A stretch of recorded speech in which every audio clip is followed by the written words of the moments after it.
लेकिन हैरानी की बात यह थी कि वो जरा भी नाराज नहीं हुआ। उसने तुरंत कहा कि वो मुझसे दोस्ती करना चाहता है। मैंने शांत स्वर में कहा, दोस्ती करनी है तो मना भी नहीं करूंगा, लेकिन पहले श्वेनवू डिवाइन पिल या श्वेनवू स्टोन टैबलेट को मिलने का तोहफा बनाकर लाओ। मेरी बात सुनते ही उसके चेहरे की सारी खुशी पल भर में गायब हो गई। वो आंखें फाड़कर बोला, स्टोन टैबलेट? तुम सीधे लूट क्यों नहीं लेते? मैंने उसके दर्द भरे चेहरे की ओर देखा और हल्की सी मुस्कान मेरे होठों पर आ गई। मैं मुड़कर वहां से जाने ही वाला था कि अचानक कुछ याद आया।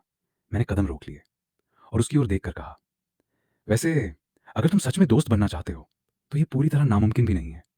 मेरी बात सुनते ही शू संशी के चेहरे पर फिर से उम्मीद लौट आई। मैंने शांत स्वर में कहा, इतनी बात तो समझते ही होगे, अगर दोस्ती करनी है तो खाली हाथ नहीं आया जाता। तुरंत मेरी बात समझ गया। उसके चेहरे पर फिर से वही शरारती मुस्कान लौट आई। वो मेरे पास आकर बोला, समझ गया, समझ गया। दोस्ती में भला कोई खाली हाथ आता है? बताओ तुम्हें क्या चाहिए। अगर मेरे बस में हुआ तो मैं सब तुम्हारे लिए ले आऊंगा।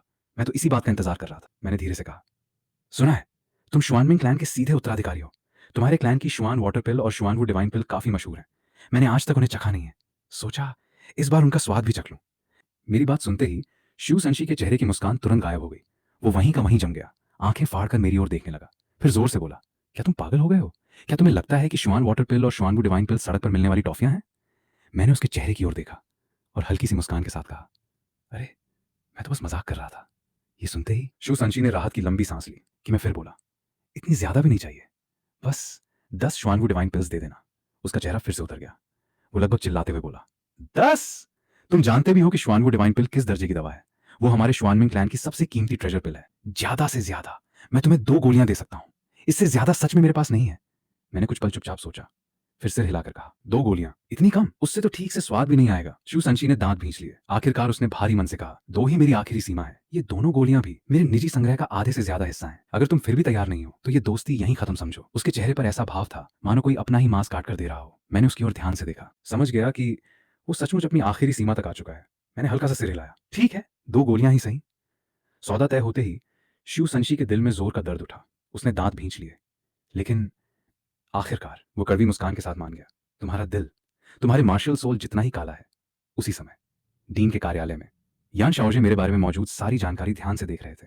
टेबल के सामने खड़े दू वाइलू ने सम्मानपूर्वक कहा, डीन यान, अब ये पूरी तरह तय हो चुका है कि जाओ शू की सोल पावर लेवल 46 है। उसके पास 1000 ईयर सेकंड सोल रिंग और 10,000 ईयर फोर्थ सोल रिंग भी है। आप उसके बारे में क्या निर्णय लेने वाले हैं? यान शाओजे ने धीरे से फाइल बंद कर दी। कुछ क्षण सोचने के बाद बोले, जाओ शू सचमुच एक दुर्लभ प्रतिभा है। दू वाइलू ने सिर हिलाया, फिर थोड़ा झिझकते हुए बोला, डीन, अगर जाओशू को यूं ही बढ़ने दिया गया तो क्या वो भविष्य में सोल मास्टर टूर्नामेंट में श्रेक एकेडमी के लिए खतरा नहीं बन जाएगा?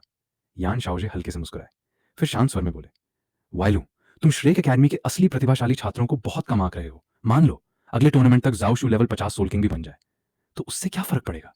डू वाइलून को तुरंत बात समझ आ गई। उसने सम्मान से सिर झुकाकर कहा, डीन, आपकी बात बिल्कुल सही है। डू वाइलून ने फिर धीरे से पूछा, तो क्या हमें जाओशू की बिल्कुल परवाह नहीं करनी चाहिए? यान शाओजे कुछ पल सोचते रहे, फिर बोले, नहीं, उस पर नजर रखना अभी भी जरूरी है। दू वाइलू ने बिना झिझक सिर हिलाया, जी डीन। लेकिन जैसे ही उसकी बात खत्म हुई, कार्यालय का दरवाजा धीरे धीरे खुला। एक अस्त व्यस्त कपड़े पहने बूढ़ा आदमी अंदर आया। उसके हाथ में आधा खाया हुआ चिकन लेग था। चलते चलते भी वो आराम से उसे खा रहा था। उसे देखते ही यान शाओजे और दू वाइलून तुरंत सम्मान से खड़े हो गए। Greetings Elder शुआन। शुआन जी ने लापरवाही से हाथ हिलाया। उसकी बेफिक्र चाल ने पूरे कमरे का माहौल बदल दिया। यान शाओजे ने आश्चर्य से पूछा, एल्डर शुआन, अभी आपने जो कहा उसका क्या मतलब था? शुआन जी ने चिकन का एक और टुकड़ा खाया, फिर बेपरवाही से बोला, सिर्फ एक छोटे लड़के की ताकत जानने के लिए इतनी योजना बनाने की क्या जरूरत है?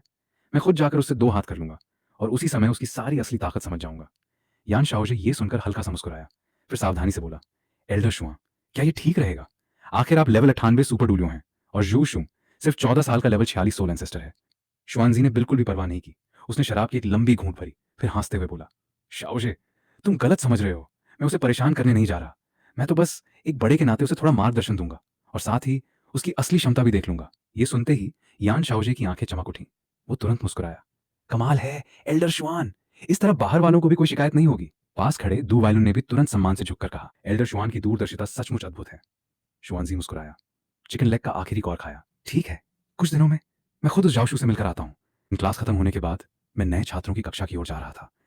निंग टियान ने मुस्कुराकर कहा, अच्छा हुआ मिल गए, चलो साथ में डाइनिंग हॉल चलते हैं। मैंने मना नहीं किया। हम तीनों साथ साथ भोजनालय की ओर चल पड़े। खाना लेने के बाद हम एक खाली मेज पर बैठ गए। मैंने हाथ बढ़ाकर कुछ सामान उनकी ओर रख दिया, फिर शांत स्वर में कहा, ये वही चीजें हैं जिनका मैंने पहले वादा किया था। मेरी सारी खेती कल्टीवेशन का खर्च 9 ट्रेजर ग्लेज स्टाइल क्लैन उठाएगा। वुफेंग ने एक नजर मेरी ओर देखा, लेकिन कुछ नहीं बोली। वो चुपचाप खाना खाती रही। निंग टियान ने यह सब अपनी आंखों से देखा। उसके चेहरे पर हल्की सी मुस्कान उभर आई। जल्द ही सूरज पूरी तरह ढल गया। श्रेक सिटी की सड़कों के दोनों ओर दीपक जगमगाने लगे। हम अकेडमी से बाहर निकले और सीधे ट्रेजर पैविलियन की ओर चल पड़े। निंग टियान के विशेष निमंत्रण की वजह से हम आसानी से अंदर प्रवेश कर गए। अंदर हर तरफ चमकते खजाने सजे हुए थे, दुर्लभ धातुएं, कीमती सोल टूल्स, यहां तक कि क्रिस्टल डिस्प्ले केसेस में रखी सोल बोन्स भी सुव्यवस्थित तरीके से प्रदर्शित थीं। इसी बीच ट्रेजर पैविलियन की सबसे ऊपरी मंजिल के एक निजी कक्ष में शुआनजी खिड़की के पास बैठा शराब पी रहा था। उसकी धुंधली आंखें सीधे मुझ पर टिकी हुई थीं। वो बुदबुदाया, सिर्फ 14 साल की उम्र और लेवल 46 सोल एंसेस्टर। इतना कहकर उसने फिर एक चिकन लेग निकालकर खाना शुरू कर दिया। निंग टियान रास्ते भर मुझे अलग अलग खजानों के बारे में बताती रही। कुछ ही देर बाद हम एक विशेष प्रदर्शनी कक्ष में पहुंचे। अचानक मेरी नजर एक सूखी, फटी हुई और काली पड़ चुकी गोल्डन गम पर जाकर टिक गई। उसके पास लगे टैग पर लिखा था 1000 ईयर गोल्डन गम, स्थिति खराब, औषधीय प्रभाव लगभग समाप्त, कीमत 6000 गोल्ड सोल कॉइन्स। आसपास से गुजरने वाले कई छात्र सिर्फ एक नजर डालते और तिरस्कार से आगे बढ़ जाते। उनकी नजर में ये सिर्फ एक बेकार और खराब हो चुकी औषधि थी। लेकिन मुझे अच्छी तरह याद था कि यह वास्तव में 10,000 ईयर गोल्डन गम थी। समुद्र की गहराई के अत्यधिक दबाव और वर्षों तक बंद रहने की वजह से उसकी बाहरी परत पूरी तरह सख्त हो गई थी। मैंने बिना झिझक कहा, ये गोल्डन गम मुझे चाहिए।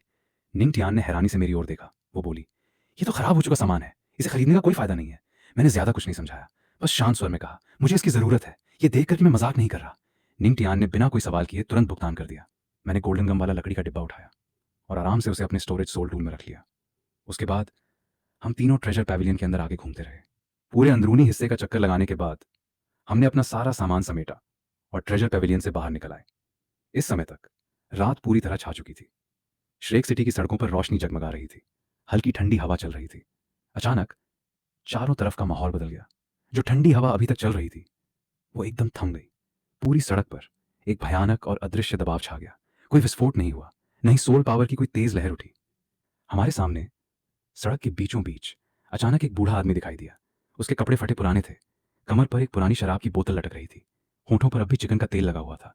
वो बेहद साधारण दिख रहा था, लेकिन कुछ क्षण बाद उसकी भारी आवाज रात की खामोशी में गूंज उठी। छोटे लड़के, लगता है ट्रेजर पैविलियन घूमकर लौट आए हो। निंग टियान और वू फेंग के दिल में डर की लहर दौड़ गई। वे दोनों अभी केवल 12 साल की थीं। इतने भयानक दबाव का उन्होंने पहले कभी सामना नहीं किया था। और एक कदम आगे बढ़कर मेरे सामने खड़ी हो गई। उसने शांत लेकिन दृढ़ स्वर में कहा, सीनियर, अगर हमसे कोई गलती हुई है तो कृपया हमें क्षमा करें। मैं 9 ट्रेजर ग्लेज स्टाइल क्लैन की यंग मिस्ट्रेस निंग टियान हूं और ये जू शू मेरा रक्षक है। यदि सीनियर इन्हें कष्ट देना चाहते हैं तो कृपया 9 ट्रेजर ग्लेज स्टाइल क्लैन का सम्मान रखते हुए आज की बात यहीं समाप्त कर दीजिए। उसकी मुद्रा पूरी तरह संयमित थी। उसकी आवाज में 9 ट्रेजर ग्लेज स्टाइल क्लैन की यंग मिस्ट्रेस होने का आत्मविश्वास साफ झलक रहा था। लेकिन उसकी बात सुनकर शुआनजी बस हल्का सा मुस्कुराया। उसकी हंसी में पूरे सोल मास्टर वर्ल्ड को ऊपर से देखने वाला आत्मविश्वास साफ महसूस हो रहा था। शुआनजी हल्के से मुस्कुराया और बोला, छोटी लड़की, 9 ट्रेजर ग्लेज स्टाइल क्लैन की इज्जत? सिर्फ तुम्हारे जैसा छोटा सा यंग मिस्ट्रेस यहां खड़ा है। अगर तुम्हारे पिता भी खुद यहां आ जाएं तो भी मुझसे इस लहजे में बात करने की हिम्मत नहीं करेंगे। ये सुनते ही निंग टियान का चेहरा बदल गया। शुआनजी शुआनजी ने फिर मेरी ओर देखा। उसके चेहरे की मुस्कान धीरे धीरे गायब हो गई। वो गंभीर स्वर में बोला, आज मैं तुम्हारा रास्ता रोकने नहीं आया हूं, न ही तुम्हें परेशान करने। मैंने सिर्फ इतना सुना है कि श्रेक एकेडमी में एक 14 साल का लड़का आया है जो लेवल 46 सोल एंसेस्टर है, जिसके पास 1000 ईयर सेकंड सोल रिंग और 10,000 ईयर फोर्थ सोल रिंग है। मैंने अपनी पूरी जिंदगी में ऐसा सोल रिंग कॉन्फ़िगरेशन कभी नहीं देखा, इसलिए मैं खुद तुम्हें थोड़ा मार्गदर्शन देना चाहता हूँ। इसे अपना सौभाग्य समझो। मैं बेबस होकर मुस्कुराया। मैंने विनम्र स्वर में कहा, सीनियर, सच कहूं तो मुझे इस सौभाग्य की जरूरत नहीं है। श्वानजी जोर से हंस पड़ा, फिर बोला, ये तुम्हारे चाहने या न चाहने की बात नहीं है। इतना कहते ही उसने बिना किसी चेतावनी के सीधे मेरी ओर हाथ बढ़ा दिया। मैंने पहले निंग टियान और वू फेंग को सोल पावर से सुरक्षित दूरी पर भेज दिया। इसके बाद बिना एक पल गंवाए मैंने सीधे शुआनजी पर एक तीर छोड़ दिया। धड़ाम, एक भारी धमाके के साथ शुआनजी का बढ़ा हुआ हाथ बीच हवा में रुक गया। उसके चेहरे पर मुस्कान उभर आई। वो हंसते हुए बोला, अच्छा, बहुत अच्छा, लेकिन अगर तुम्हारी ताकत बस इतनी ही है तो बूढ़ा मैं थोड़ा निराश हो जाऊंगा। मैं अच्छी तरह जानता था कि अगर मैं अपनी असली ताकत नहीं दिखाऊंगा तो ये बूढ़ा मुझे बिल्कुल नहीं छोड़ेगा। इसलिए मैंने अब और छिपाने का इरादा छोड़ दिया। अगले ही पल मेरे शरीर के भीतर से एक भारी सोल पावर की गूंज उठी। आंखों के सामने ही तेजी से बढ़ने लगे। कुछ ही क्षणों में वे मेरी कमर तक पहुंच गए। मेरे पूरे शरीर से अथाह काली सोल पावर फूट पड़ी। वो चारों ओर फैलकर घने काले धुएं में बदल गई।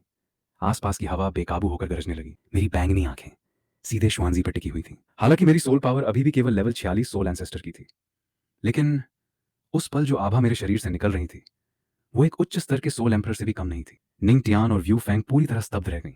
उन्हें पहले से पता था कि मैं बहुत शक्तिशाली हूं। उधर शुआनजी के चेहरे की मुस्कान भी गायब हो चुकी थी। उसकी आंखों में पहली बार गंभीरता दिखाई दी।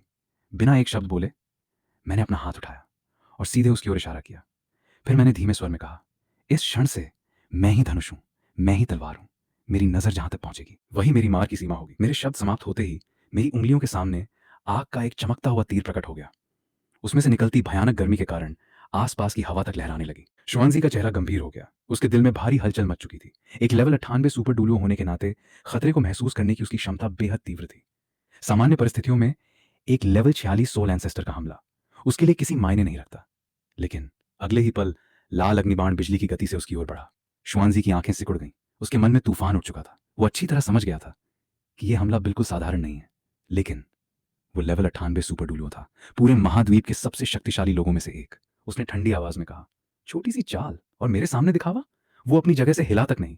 उसने बस अपना दायां हाथ उठाया। घनी धूसर सोल पावर उसकी हथेली पर इकट्ठी होने लगी और देखते ही देखते एक मजबूत रक्षा कवच बन गया। उसके विचार में इतनी सी रक्षा इस तीर को रोकने के लिए पूरी तरह पर्याप्त थी। अगले ही पल वो लाल अग्निबाण जोरदार धमाके के साथ सीधे शुआनजी की सोल पावर शील्ड से टकराया। धड़ाम! भयानक विस्फोट के साथ लपटें चारों ओर फैल गईं। जलती हुई आग उसकी हथेली से होती हुई पूरे हाथ पर फैलने लगी। कुछ ही क्षणों में उसका पूरा शरीर तेज लाल लपटों से घिर गया। आग लगातार उसकी सोल पावर शील्ड को जलाती रही। दूर खड़ी निंग टियान और वू फेंग की आंखें पूरी तरह फैल गईं। उनके शरीर डर और हैरानी से जड़ हो गए। उनके मन में सिर्फ एक ही विचार था, एक 4 सोल रिंग वाला सोल एंसेस्टर वास्तव में एक टाइटल डुलियो को घायल कर सकता है। अगले ही पल उसके शरीर से समुद्र जैसी विशाल सोल पावर फूट पड़ी। भयंकर शक्ति ने चारों ओर तूफान खड़ा कर दिया। धड़ाम! एक जोरदार धमाके के साथ उसके हाथ पर लगी आग बिखर गई, लेकिन उसकी हथेली पर एक काला जला हुआ आर पार घाव साफ दिखाई दे रहा था। आग की बची हुई गर्मी अब भी उसकी सोल पावर को लगातार झुलसा रही थी, लेकिन उसे संभलने का मौका भी नहीं मिला था कि मैंने फिर से अपना हाथ उठा दिया। इस बार चारों ओर का तापमान अचानक गिरने लगा। हवा में घना सफेद कोहरा फैल गया। भीषण ठंड ने आसपास की हवा तक को जमा दिया। बर्फ की तीर मेरी उंगलियों के सामने आकार लेने लगी। उस तीर से निकलती ठंडी आभा मानो हर चीज को जमा देना चाहती हो। मैंने बिना एक पल रुके सीधे शुआनजी की ओर तीर छोड़ दिया। स्विश! बर्फ का तीर बिजली की गति से उसके शरीर तक पहुंच गया। धड़ाम! भयंकर ठंडी शक्ति उसके पूरे शरीर में फैल गई। क्षण भर में उसकी सोल पावर तक जमने लगी। कड़क कड़क कड़क बर्फ की परतें। कुछ ही सांसों में पूरा शुआनजी एक विशाल बर्फ की मूर्ति में बदल चुका था। बर्फ की उस परत के भीतर शुआनजी की चेतना पूरी तरह जाग रही थी, लेकिन उसके मन में भयंकर तूफान उठ चुका था। Ultimate ice! इतनी शुद्ध, इतनी निर्मल अल्टीमेट आइस एट्रीब्यूट! कुछ ही क्षण पहले मेरे शरीर से निकली काली शक्ति अल्टीमेट डार्कनेस थी। उससे पहले आग का तीर लगभग अल्टीमेट फायर के स्तर तक पहुंच चुका था। बाहर खड़ी निंग टियान और वू फेंग पूरी तरह स्तब्ध रह गईं। दोनों की आंखें पूरी तरह फैल चुकी थीं। वे बस बर्फ में जमे हुए शुआनजी को देखती रह गईं। उनका दिमाग बिल्कुल सुन्न हो चुका था। उधर बर्फ के भीतर कैद शुआनजी की आंखों में मौजूद हैरानी, उसके शरीर के भीतर असीमित सोल पावर पागलों की तरह उमड़ने लगी। भयानक ऊर्जा ने पूरे शरीर में जोरदार विस्फोट कर दिया। धड़ाम! जमी हुई मोटी बर्फ टुकड़ों में टूटकर चारों ओर बिखर गई। अनगिनत बर्फ के कण हवा में उड़ने लगे। शुआनजी धीरे धीरे आगे बढ़ा। उसने अपने शरीर पर जमी बची हुई ठंड को सोल पावर से पूरी तरह मिटा दिया, लेकिन उसकी हथेली पर मौजूद आग से जला हुआ काला घाव अब भी साफ दिखाई दे रहा था। उसकी नजर फिर से मुझ पर टिक गई। इस बार उसकी आंखों में पहले जैसा हल्कापन बिल्कुल नहीं था। वो मुझे ध्यान से देखते हुए मन ही मन बोला, एक ही शरीर में अल्टीमेट डार्कनेस, अल्टीमेट आइस और लगभग अल्टीमेट फायर, ऐसी प्रतिभा मैंने आज तक कभी नहीं देखी। उसने मन ही मन निर्णय ले लिया, इतना अद्भुत प्रतिभाशाली लड़का किसी भी हाल में बाहर नहीं रहना चाहिए। जेंग टियान एकेडमी उसके लिए बहुत छोटी जगह है, वहां उसकी प्रतिभा पूरी तरह नष्ट हो जाएगी। जैसे ही शुआनजी आगे बढ़ने वाला था, अचानक रात की खामोशी को चीरती हुई एक बूढ़ी और गंभीर आवाज गूंज उठी, बस बहुत हुआ शुआनजी! यह आवाज सुनते ही मैं समझ गया था कि आने वाला कौन है। म्यूएन! इस समय म्यूएन ने पहले मेरी ओर गहरी नजर से देखा, फिर उसने शुआनजी की तरफ मुड़कर कड़े स्वर में कहा, शुआनजाई, तुम एक सुपर डुलियो हो और फिर भी सिर्फ 14 साल के एक बच्चे के साथ सचमुच लड़ने लगे। शुआनजी ने अपनी मुट्ठियां कस लीं। उसका चेहरा बार बार बदल रहा था। आखिरकार उसने अपने मन का सारा गुस्सा दबा लिया, सिर झुका लिया और एक शब्द भी नहीं बोला। पूरी गली का माहौल बेहद भारी हो गया। म्यूएन ने शांत नजर से सिर झुकाए खड़े शुआनजी की ओर देखा। कुछ क्षण बाद उन्होंने उसे और कुछ नहीं कहा।